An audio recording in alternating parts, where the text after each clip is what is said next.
In this video, we'll be talking about a Riemann sum.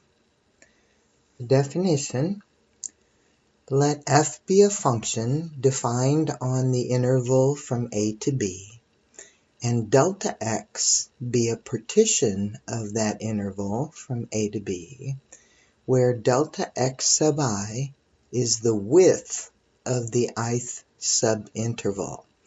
In other words, the width of the rectangle. If C sub I is any point in the ith subinterval, then the summation as I goes from 1 to n of f of C sub I times delta x sub I is called the Riemann sum of the function f for the partition delta x. Note, the subintervals do not have to have equal widths because as n increases, in other words, as you increase the number of rectangles, the width of the largest subinterval, or the largest rectangle, approaches 0. So as you get more and more rectangles, the width of each of those rectangles approaches 0. So then delta x approaching 0 implies that n approaches infinity.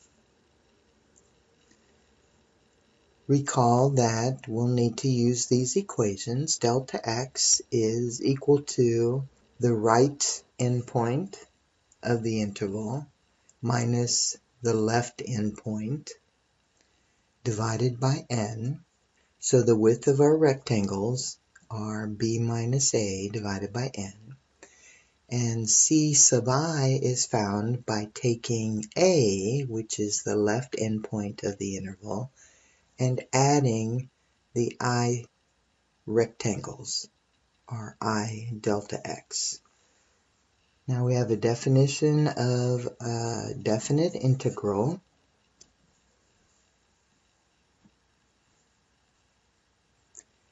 If f is a function defined on the interval from a to b, and the limit exists, then the definite integral from a to b of the function f of x times dx is equal to the limit of the Riemann sums as delta x approaches 0, and that is equal to the limit as n approaches infinity of the summation of I goes from 1 to n of f of C sub I delta x.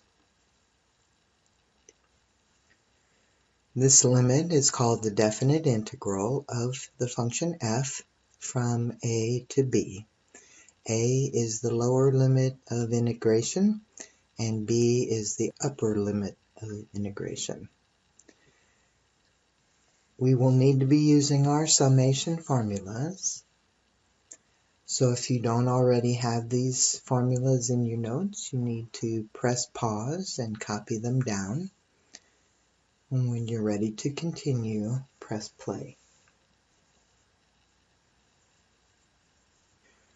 So the example that we'll be doing is to evaluate the definite integral from -2 to 1 of the function 2x dx.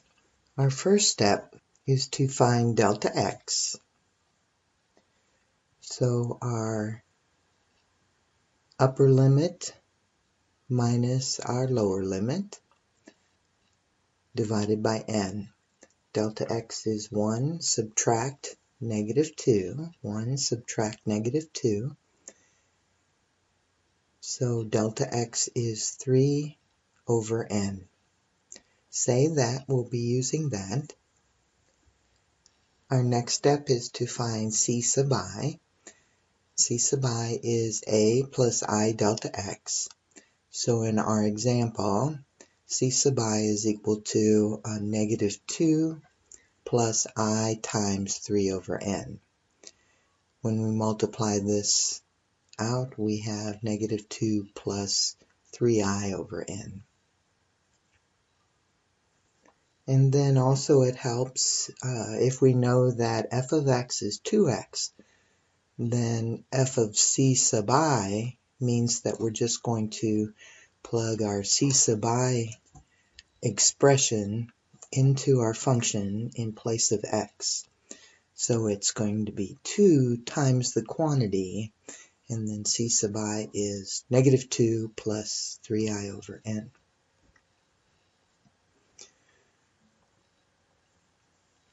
So now let me repeat the definition. Our integral from a to b of f of x dx is equal to the limit as n approaches infinity of the summation as I goes from 1 to n of f of c sub I times delta x.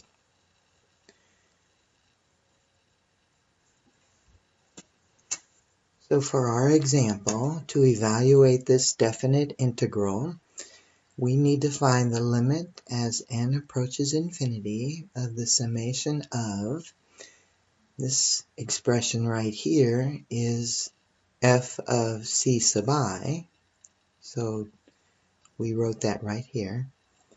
So 2 times the quantity negative 2 plus 3i over n, and then that gets multiplied by delta x, which we found up here at the beginning. All right, now we can take this factor of 2 and this factor of 3 over n. We can take those two factors out in front of our summation, and that'll leave us with the limit as n approaches infinity of 6 over n times the quantity. And now I just have left inside of the summation negative 2 plus 3i over n. I can break this summation into two separate summations, and I show that right here. So I now have the limit as n approaches infinity of 6 over n times the summation of negative 2, that's my first term here, plus the summation as I goes from 1 to n of 3i over n. And that's right here. Now we're going to use our summation formulas. The summation of a constant, remember this is the first formula, so we multiply negative 2 times n, and we get this term. And then plus, and then for the second summation, I can take my 3 over n out in front of the factor, so 3 over n is out in front, multiplied by, and then my formula for the summation of I is just n times n plus 1 over 2. Now it's just a matter of multiplying, so 6 over n times negative 2n, the n's cancel there, and I get negative 12.